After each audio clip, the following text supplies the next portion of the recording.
Para falar de saúde agora, vamos falar da Mpox, também conhecida como varíola dos macacos, porque a Organização Mundial de Saúde voltou a declarar a doença como uma emergência de saúde pública de importância internacional.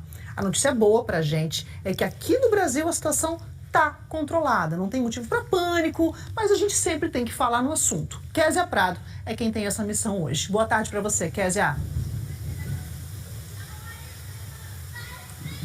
Oi, Rafa, boa tarde para você e para todo mundo que está aqui com a gente. Pois é, segundo os especialistas da saúde, aqui no Espírito Santo, no Brasil, de forma geral, ainda não tem sinalização de surto para essa doença Mpox, que é muito conhecida, como você já disse, como a varíola dos macacos. Aqui no estado já foram confirmados 9 casos até hoje, segunda-feira, mas muita gente ainda desconhece a doença. Vamos ver na reportagem. Nas ruas, muita gente ainda não conhece a Mpox. Não sei, nunca ouvi falar. Não sei. Eles falam que é a doença do macaco, né, que eles estão falando. Essa médica infectologista explica que é natural que a doença seja conhecida assim, como varíola dos macacos, porque o vírus foi identificado em uma colônia desses animais. A doença se manifesta com feridas na pele e qualquer pessoa pode se contaminar. É um vírus que já é um pouco mais antigo, foi descrito na década de 70 e sempre esteve relacionado a pequenos surtos na África, teve surto no Canadá ao longo da história. Em 2022 houve a primeira epidemia em que houve uma disseminação um pouco mais ampla do vírus, até no Brasil, voltou a circular o Mpox e agora chama a atenção novamente por aumento de número de casos na África.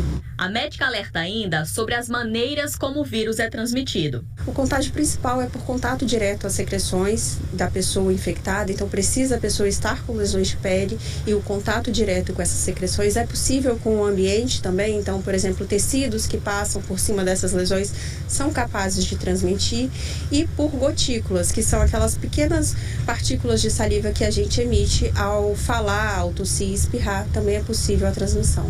Além das lesões no corpo, a Mpox provoca febre, mal-estar, dores no corpo, inchaço na região do pescoço, com a formação do que popularmente chamamos de ínguas. Mais de 700 casos foram confirmados no Brasil só este ano. Até agora, 9 no Espírito Santo. O LACEN, Laboratório Central de Saúde Pública do Estado, é o responsável por analisar as amostras dos pacientes com suspeita de Mpox no Espírito Santo. Dos casos confirmados, todos são homens com idades entre 19 e 41 anos. A situação está sob controle, segundo o diretor do laboratório. Em 2022 nós tivemos 313 casos, em 2023 36 e esse ano até o momento 9 casos. Então não existe motivo hoje para um pânico. O LACEN e a Secretaria de Saúde seguem alertas, vigilantes. E eu diria que hoje a nossa situação é de estabilidade. Cuidado aqui é o seguinte, no momento que você tem essa lesão, você deve ficar em isolamento. E para evitar transmitir isso para outra pessoa. Além do isolamento, a recomendação é procurar a unidade de saúde quando surgirem os primeiros sintomas. Pessoas que tiverem essas manifestações devem buscar então um serviço de saúde para que possa ser feita então a avaliação dermatológica, né? E aí vai ser decidido se irão coletar ou não. Porque muitas vezes pode ser às vezes um pelo inflamado, né? Mas não sendo, essas amostras são encaminhadas para o LACEN, e aqui no LACEN nós realizamos um ensaio molecular, que é o mesmo que a gente usou para a Covid, né? Então a gente faz a detecção dos genes do Mpox para poder fazer o diagnóstico. No Brasil, desde 2022, 16 pessoas morreram com a doença. Dessas, 15 tinham HIV e uma estava em tratamento de algum tipo de câncer. Por enquanto, a vacina só é disponibilizada em casos específicos para profissionais da saúde.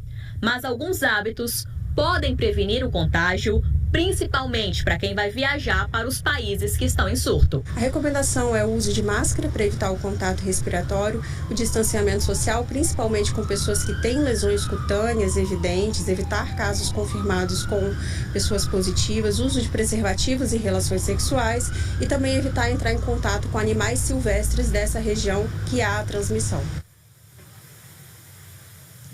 Pois é, Rafa, a médica infectologista que conversou com a gente também explicou que esse comunicado da OMS, Organização Mundial de Saúde, tem mais a ver com direcionar os recursos e estudos para essa doença, a mpox, do que necessariamente uma sinalização de pandemia, por exemplo. E a gente reforça, né? Se você teve alguns sintomas que a gente mostrou na reportagem, febre, inchaço nessa região do pescoço, também, né, principalmente essas lesões no corpo, é importante procurar a unidade de saúde e de lá você vai ser encaminhado para o LACEN, por exemplo. Mas o primeiro passo em caso de sintomas é sempre procurar a unidade de saúde mais próxima. Rafa? Obrigada, viu, pelas informações, Kézia Prado. É um assunto de saúde pública, a gente precisa informar, mas calma, tá? Não tem nenhuma epidemia, não.